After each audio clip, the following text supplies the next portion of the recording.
Ya, jadi kalau saya sih profesiat ya untuk anak-anak saya dari Melaka yang hari ini kegiatan mereka bisa langsung dibuka oleh gubernur.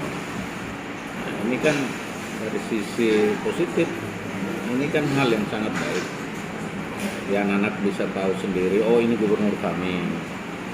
Saya juga ada waktu bisa hadir, sehingga hari ini pun saya bisa hadir langsung, jadi saya bisa mendengar. Tapi bagi saya, ASN itu kan orang-orang yang terpilih.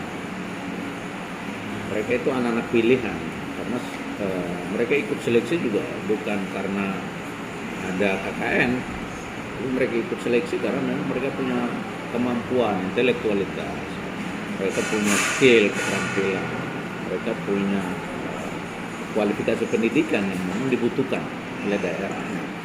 Nah, sehingga ke depan apapun yang sudah dilakukan hari ini kan harus kita memberikan apresiasi.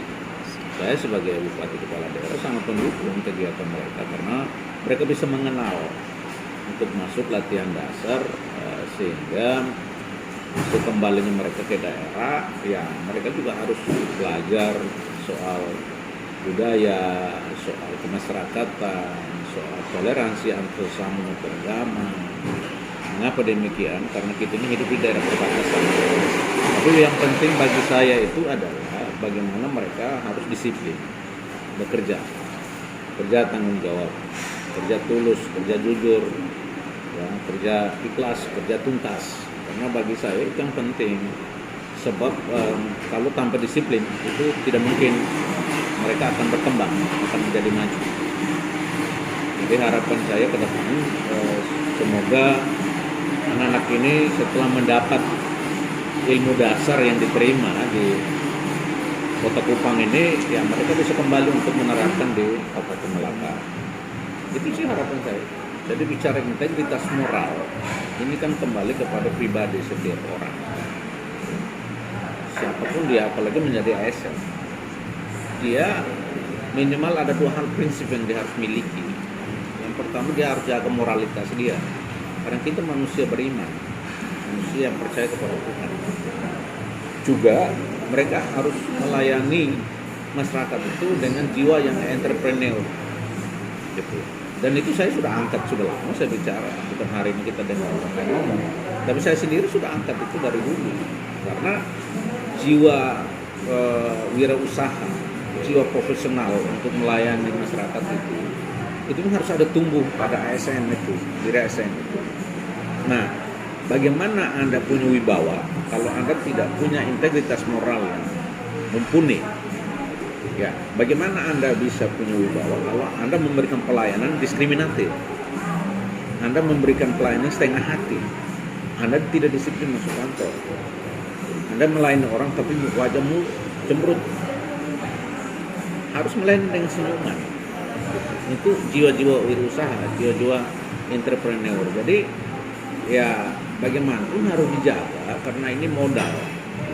Mereka ASN ini kan mereka harus sebagai pelayan, mereka juga harus bersikap netral, mereka juga harus punya mental yang baik, mereka juga harus militan, sehingga kemudian dalam memberikan pelayanan itu tidak mengenal capek, kenal lelah, atau juga harus ada jiwa militansinya sehingga ketika ada masalah mereka harus tempatkan pada kamarnya, gitu.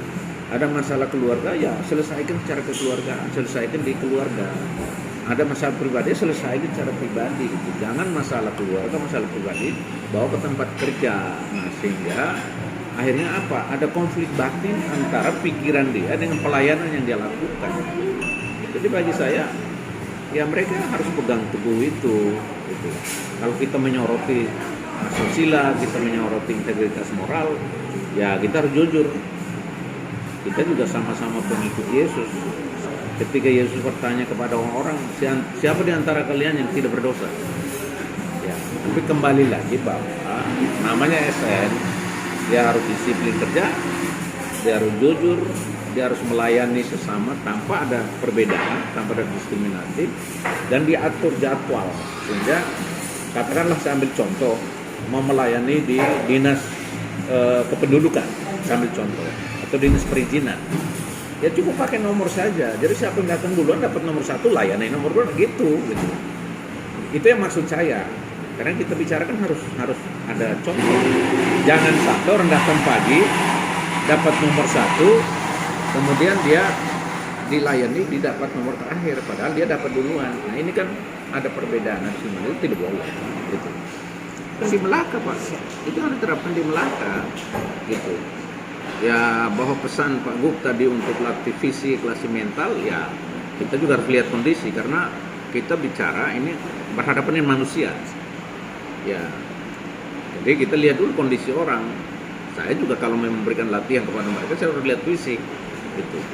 Bagaimana orang sakit jantung lalu kita suruh dia lari maraton, Bang. Nanti kan kita bunuh orang.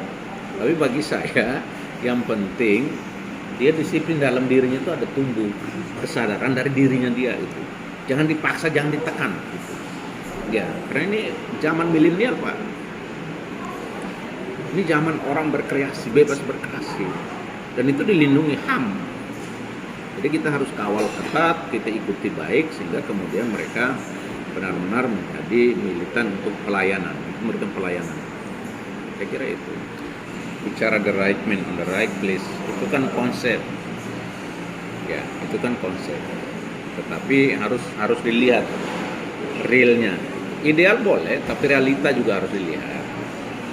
Jadi kenapa saya katakan itu? Karena begini, politik itu susah untuk menerapkan konsep the right man on the right place.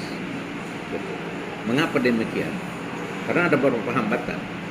Satu, terbentur dengan sumber daya manusia. Ya, ini kan contoh. Kenapa kemudian seorang guru olahraga menjadi camat?